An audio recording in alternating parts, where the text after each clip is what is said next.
Now, we've got 3 more days of film recommendations from Van Connor. I've only chosen one film for the positive plethora of Pitch House offerings that are coming up over the next 3 days after Sunday. Of course, we've got Christmas Day, Boxing Day, and Boxing Day's Boxing Day.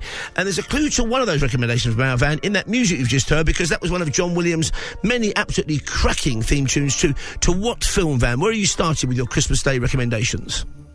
Well, I mean, I've already talked to you about Die Hard, which is, as I say, the greatest Christmas movie ever made. But of course, the greatest Christmas movie ever made needs a companion. We all need a companion. The greatest Christmas movie ever made is no exception. So why not have the same movie, but made for a family audience? And that is what we get on Christmas Day, Channel 4 at 5:30. Now, I will be honest with you. Full disclosure, I will not be watching this live because 25 minutes after this starts is the Doctor Who, the Christmas special with Ncuti Gatwa's debut as, the 15th Doctor. So, of course, being the full-on Whovian bro that I am, I can't quite watch this live, full disclosure. So I'm going to give you Home Alone, which is on Channel 4 at 5:30 on Christmas Day. I presume everyone watches Home Alone every Christmas. I know my family do. It is Die Hard for families, but with a slightly more seasonal bent. I would argue this is more of a Christmas movie than even Die Hard, which is the greatest Christmas movie ever made. But somehow Home Alone is more Christmassy. It is the movie that gave the world Macaulay Culkin. It gave us Joe Pesci. It gave us Daniel Stern. It gave us The Wet Bandits and Angels with Filthy Faces. It is an absolute banger. It is the story of Kevin McAllister, a Chicago boy who is left home alone by his parents who, I presume based on the movie, are a mob lawyer and a housewife, but according to the novelization of a movie, are just a lawyer and a fashion designer. So you can breathe into that what you will. He's left alone for Christmas after his family go away and sort of forget him. There are logic holes in this that are explainable. I promise they're all... I've spent 20 plus years delving into it. They're all explainable. And he is left home alone during a burglary spree in his neighborhood, during which he mounts a series of traps and decides to take the law into his own hands at 8 years old. I have a 5-year-old nephew. I can't even imagine what he would come up with in this scenario. In a curious kind of way, it feels to me when I watch it more violent than Die Hard, because the slapstick violence is delivered so brilliantly, funny as well, but also so painfully. I mean, Joe Pesci getting his hat and his hair scorched off with the blowtorch lamp, for example, will linger long in the memory on this one. It's amazingly... how old were you when you first saw this masterpiece, Van? Well, I'm the exact age of Macaulay Culkin, which makes this weirder for me. I'm going to tell you 2 things about this movie that have always stuck out to me.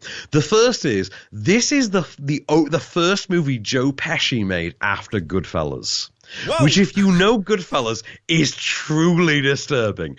The second one is, this is the big breakout directorial gig for Chris Columbus. He goes on to become royalty, like directorial royalty. And the only reason he has this job is because he was hired to do National Lampoon's Christmas Vacation by its writer and producer, the legendary John Hughes.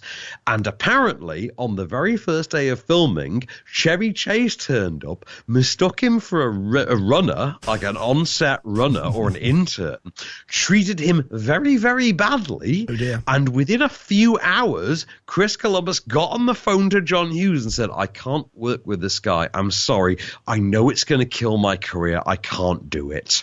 And John Hughes said, I've got another movie on the go that you might be better suited for, actually. If you can't do this, have a stab at this one. And this turned out to be one of the highest grossing movies ever made. So do you know what? If you hate your boss, if you hate your fellow employees, do you know what? Speak up.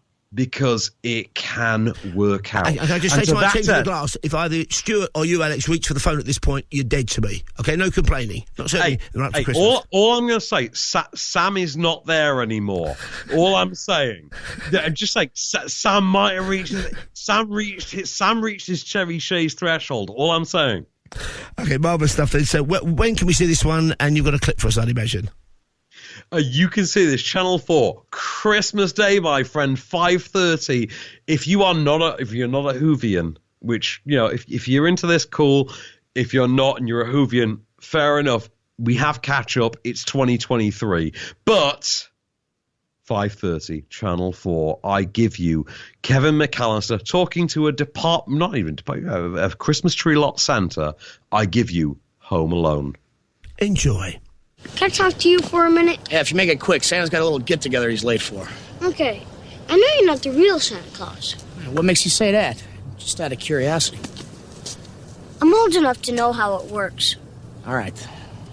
But I also know that you work for him. I'd like you to give him a message. Shoot. I'm Kevin McAllister, 671 Lincoln Boulevard. Do you need the phone number? Nah, that's all right. Okay, this is extremely important. Would you please tell him that instead of presents this year, I just want my family back. No toys, nothing but Peter, Kate, Buzz, Megan, Linny, and Jeff. And my aunt and my cousins. And if he has time, my Uncle Frank. Okay? Okay. See what I can do. Keep the change, you filthy animal. So many great lines in that film. I haven't got a clip for my Christmas Day recommendation. I'm just going to remind people that on Channel 4, Christmas Day afternoon, 3:10 from 1969, The Italian Job. Enough said on that front. You're going to take us now, I believe, to Boxing Day. I've got a Boxing Day clip, so maybe I should do that one first. Shall I do my Boxing Day recommendation first? Why don't I? Go for it, my friend. 3:00, Boxing Day afternoon. Okay? Based on a story by Ian Fleming, a children's story. There's nothing like the film. The film is fantastic. Songs by the Sherman Brothers, who wrote Mary Poppins songs, Jungle Book songs. It is, of course, Dick Van Dyke's finest hour, far better than the stupid chimney sweep he played in stupid old Mary Poppins. He plays Caractacus Potts in this. The name does come from Ian Fleming's book. He's the madcap inventor in Chitty Chitty Bang Bang, The Flying Car, Baron Bombburst, You're My Little Chuchy Face, 3:00 on Boxing Day afternoon, 3:00 exactly, Boxing Day afternoon on ITV. I'll be there for that one. And it's such a great... Stanley Unwin's in it. And there's a child catcher, and there's ice cream cherry, but it's just scary enough to be a great kids' film, and a wonderful ballad called Hushabye Mountain. I love this film. I saw it on the big screen when it came out. I've been driven around in one of the many original Chitty Chitty Bang Bangs. Didn't take off though, but you will if you watch this film. So that's my Boxing Day recommendation. And in fact, this one I have got a clip for.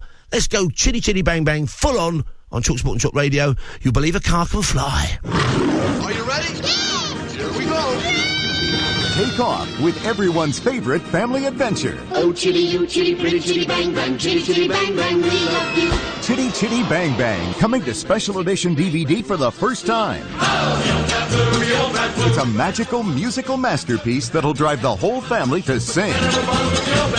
You cannot see scrumptious, how much though I may seem presumptuous. Sweets, toot, sweets. You can experience the magic as never before. Includes full screen and widescreen versions, an exclusive making of documentary, Chitty Chitty read-along and sing-along features, an archive photo gallery, and more. Hang on, everybody. Hi, chitty, no chitty, anywhere we go on Chitty Chitty we depend. Hop aboard for the fun and adventure. Own Chitty Chitty Bang Bang. Bang, bang, chitty, chitty, bang, bang. Our fine for friend. It's too sweet to pass up. Fine for friend, chitty, chitty friend. That was my Boxing Day recommendation. What I've shown you mine. You show me yours, Van Connor. Well, you know what? I'm not going to show you mine. I'm going to show you my nephew's. My nephew is 5 years old. I'm very much looking forward to spending, a couple of days with him this Christmas. And I know that one of his favourite movies. He's a very weird kid. He loves Disney live action adaptations. I don't, because I'm above 10 years old.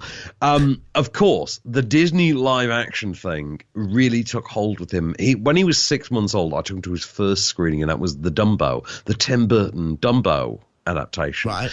I took him to Aladdin. I've taken him to so many of these premieres, literally as a baby.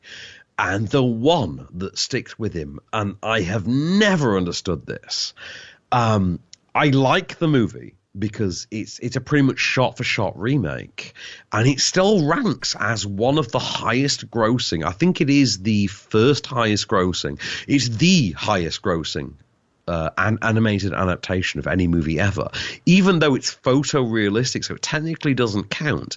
And it's Jon Favreau's 2019 version of The Lion King, and this premieres on BBC One on Boxing Day at 5:05, and he absolutely loves this. Like I say, I prefer the original, even though it has the same guy voicing Mufasa. It has the original Darth Vader, James Earl Jones, voicing Mufasa.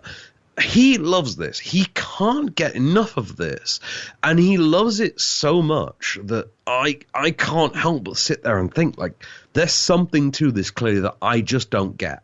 Like, generationally, age-wise, I don't get. And I say this, and I'm going to tell you this is a genuinely true story. On a Sunday morning in 2019, I sat in the Cineworld Leicester Square screen, in the IMAX screen. I watched this alongside, I was on my own, I watched this alongside two adult men who I don't think knew each other. I don't think they did. And when it got to the sequence in which King Mufasa has an unfortunate event befall him, all three of us audibly just whelped. And I think that speaks volumes to how powerful a movie this is. The original was a genuine record breaker. Game changer for Disney as well. Yeah, absolute game changer. The remake is not as powerful, but it still works. And that moment still killed three solitary adult men. So 5:05 on Boxing Day, if you've got the family around, if you've got kids around, especially if they're young enough to have never seen The Lion King, I cannot recommend highly enough. You pop this on BBC One, and oh my God, just enjoy the circle of life. I give you the moment that defines The Lion King. Beloved of Arsenal fans everywhere because of the song that starts Arsene Wenger, Boomsanawa. It's The Lion King. Everything the light touches is our kingdom. You rule all of that? Yes, but a king's time as ruler rises and falls like the sun. One day, Simba, the sun will set on my time here and will rise with you as the new king. All of this will belong to me? It belongs to no one, but will be yours to protect. A great responsibility. Everything the light touches? Those trees? In the watering hole?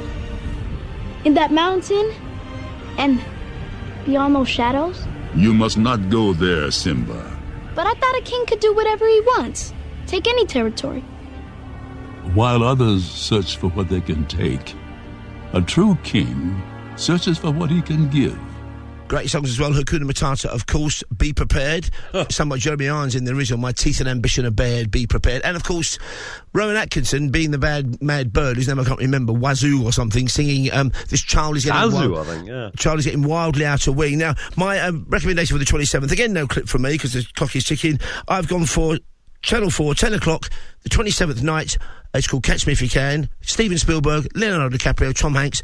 A con man story, or a kind of confidence trick story about a con man, or is it? Well worth a watch. Great fashions, glamorous, gorgeous-looking cast, and, of course, Tom Hanks almost telling an absolutely filthy joke. So that's my final recommendation. What's your 27th? We're going to build to a shuddering climax now, courtesy of the fantastic Van Connor. What's your final recommendation in your second chunk of movie offerings on Freeview, Van, please? Is this my final one of 2023? Oh my God, I hadn't realised. No, not quite. I think when you're back with this on Friday, it'll still be 2023 just about. Oh, thank God. Okay, so I was going to have to go a bit woke and agenda-driven on this one. I'm going to give you, on Wednesday, the 27th, on Film 4 at 4:25, I'm going to give you what is probably tied with 1999's The Mummy as the most bisexual movie ever made. And it is, of course, The Mask of Zorro from 1998, directed by Martin Campbell, who at that point is just coming off of the Bond reboot called GoldenEye. You know, the movie that made audiences the world over fall back in love with Bond after a sort of Whovian break. Because he had a break in both Bond and Doctor Who at that point. And he came back and he made Bond cool again. And then he made Zorro cool again. You get Catherine Zeta-Jones in an absolutely barnstorming, star-making role. You get Antonio Banderas in the role he was born to play. You get an ungodlily sexy Anthony Hopkins at 60 years old. Yeah, no words anyone ever expected. Like, no. Sexy Anthony Hopkins at 60? No one ever expected to hear those words said aloud. And it is, of course, what happens if you try to reboot Zorro, period specific, in the 19th century in California during the gold rush. And it's just an absolute bang. It's not even the story of Zorro. It's the requel. It's what we now call the requel. You know, it's the generational sequel to here is the hero that your parents loved, but we're now going to revive him and he's sexy and cool again. But it's within the original setting, and it's absolutely brilliant. So it's effectively Batman. Yep. But for the 19th century, during the California Gold Rush. I have no other words beyond that. It's just an absolute banger. It's one of the coolest movies ever made. Its own sequel, 7 years later, could not even begin to measure up to how awesome The Mask of Zorro truly is. I'm going to tell you nothing. I'm just going to give you the Count of Monte Cristo via Batman and give you Anthony Hopkins schooling his protege on how to infiltrate high society, swagger his way in, and Batman the hell out of it. 4:25, Wednesday the 27th, I give you The Mask of Zorro. It is high praise indeed, because the original silent version had Douglas Fairbanks Sr. playing Zorro. Then we had Tyrone Power in the 40s into the 50s. Even better than that is the man himself, Antonio Banderas. Wow, what a film this is. Happy Christmas, Van. Huge thanks for your help this season, this year, and it's a season of goodwill now when you watch this film. Van Connor's back with us this Friday. I hope you enjoy him then as well. You have passion, Alejandro, and your skill is growing. But to enter Montero's world, I must give you something which is completely beyond your reach. Yes? And what is that? Charm. And what is that? Convince Montero that you're a gentleman of stature, and he will let you into his circle. Me? A gentleman? This is going to take a lot of work. Yeah. We're live till 5 on talkSPORT and talkRADIO. My last show before Christmas. Merry Christmas, everyone.